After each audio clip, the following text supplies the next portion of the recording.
Brad Williams, XL Primed. Here's a COUNTIF. It looks a little intimidating, but it's pretty straightforward. Let me show you what we're doing here. We have a layout that has a student and then a bunch of courses. Mark cell with X if student is enrolled in a listed course. What's the setup here? Look to the right. If, COUNTIF, and we've done this before. Sort of a refresher. The appearance, when presented, could be a little challenging because it looks intimidating, but it is nothing more than matching this information with this column data. I put this in familiar H9 using random between. Why? Because it makes you feel a little bit uncomfortable initially. Hitting F9 enough times, you're going to say, all right, I get what's going on here.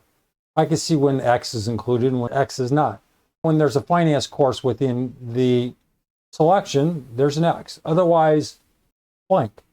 Here's the layout.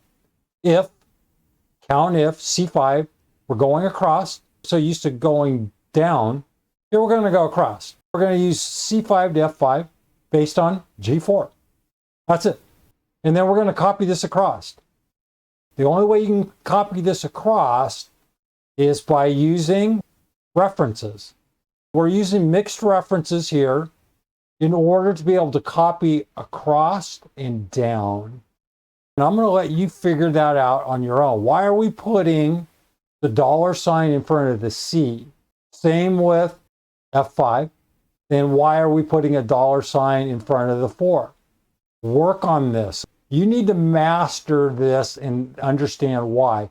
It's a matter of when we copy across, what do we need to keep in place?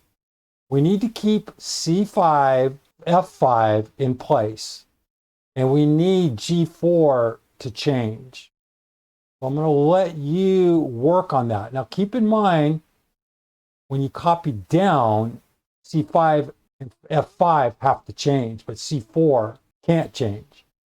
That's what absolute, mixed, and relative references, that's what you're dealing with, that setup. If you didn't take my beginner course, now this is beginner formulas. The beginner course delves deeply into how absolute, relative, and mixed references work. Take a look at that course. It is a wonderful course, if I say so myself. It will answer a lot of questions that we don't address in this formula-driven course. Brad Williams, XL Prime.